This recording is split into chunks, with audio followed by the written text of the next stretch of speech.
Bonjour ou bonsoir, j'espère que vous êtes en bonne santé et que vous profitiez bien de cette période de confinement.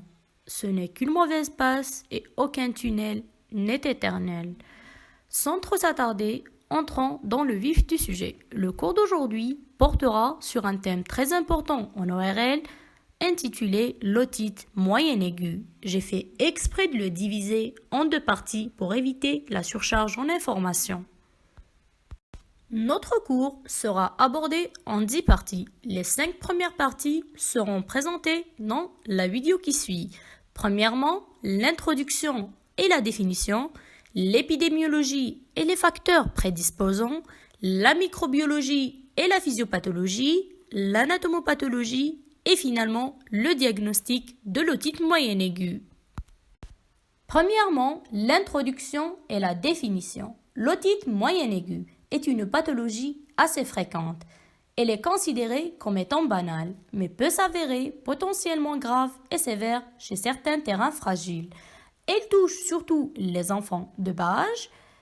Elle est considérée comme l'une des premières causes de prescription d'antibiothérapie en pédiatrie. L'émergence fréquente des résistances fait toute la gravité de cette pathologie et peut exposer à une multitude de complications loco-régionales. Comme définition, l'otite moyenne aiguë est une inflammation aiguë d'origine infectieuse de la muqueuse des cavités de l'oreille moyenne, la caisse du tympan et les cavités mastoïdiennes. Cliniquement, l'otite moyenne aiguë purulente est définie par la présence d'un épanchement extériorisé ou non dans l'oreille moyenne associé à des symptômes locaux ou généraux d'infection aiguë, notamment l'otalgie et la fièvre.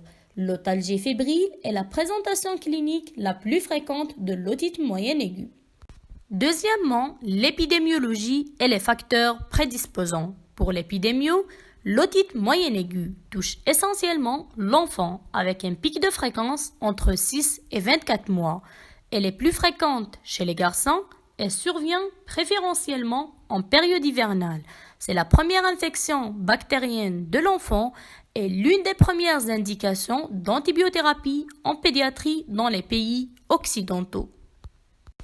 Pour les facteurs influençant sur la survenue des otites moyennes aiguës, ils sont divisés en deux parties, en des facteurs prédisposants et des facteurs protecteurs. Les facteurs prédisposants sont représentés essentiellement par le facteur anatomique.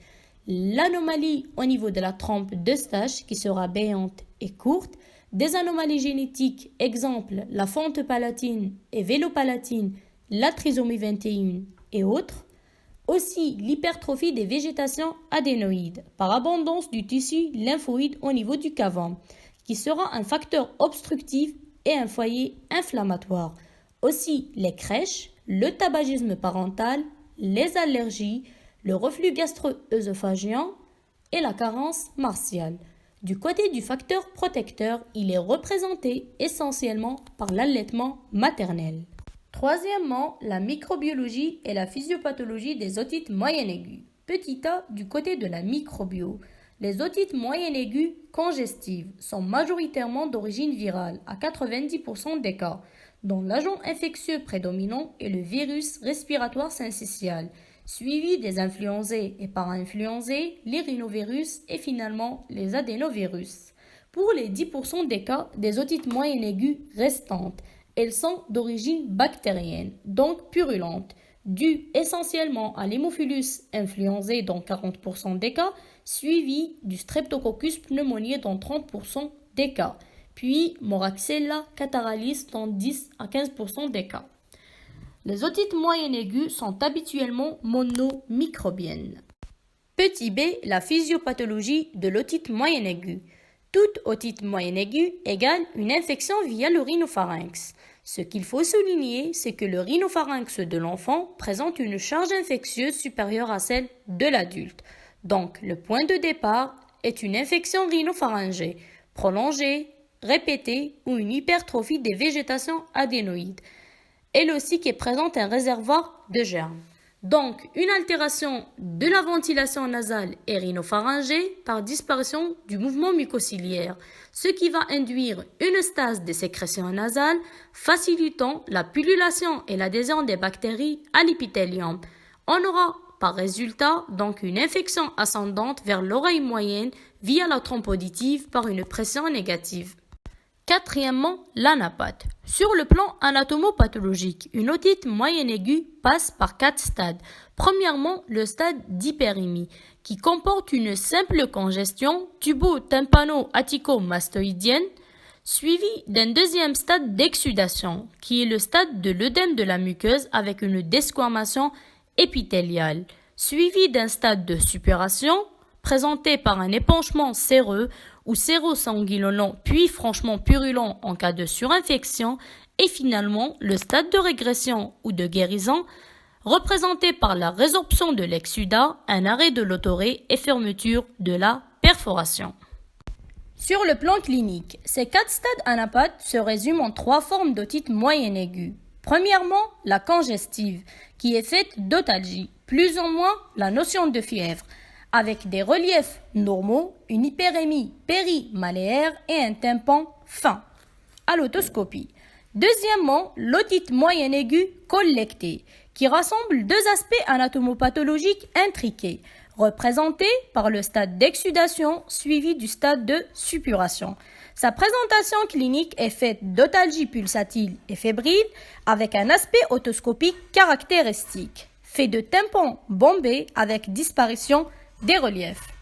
Troisièmement et finalement, l'otite moyenne aiguë perforée, qui est ressentie par le malade comme un soulagement, vu la disparition des otalgies et de la fièvre. Mais cette perforation est visible à l'endoscopie. Cinquièmement et finalement pour la partie d'aujourd'hui, le diagnostic d'une otite moyenne aiguë. Il est fait à partir de l'association de 3 signes. Des signes fonctionnels, des signes généraux et essentiellement des signes otoscopiques qui sont primordiaux. Les signes fonctionnels sont représentés par des otalgies ou une irritabilité, les signes généraux, une fièvre, des troubles digestifs, des troubles du sommeil et du trouble du comportement, mais le tableau le plus fréquent est celui d'une otalgie fébrile. Mais les signes d'appel peuvent être extrêmement polymorphes. Elle peut être même asymptomatique et de découverte fortuite, d'où l'importance primordiale des signes otoscopiques.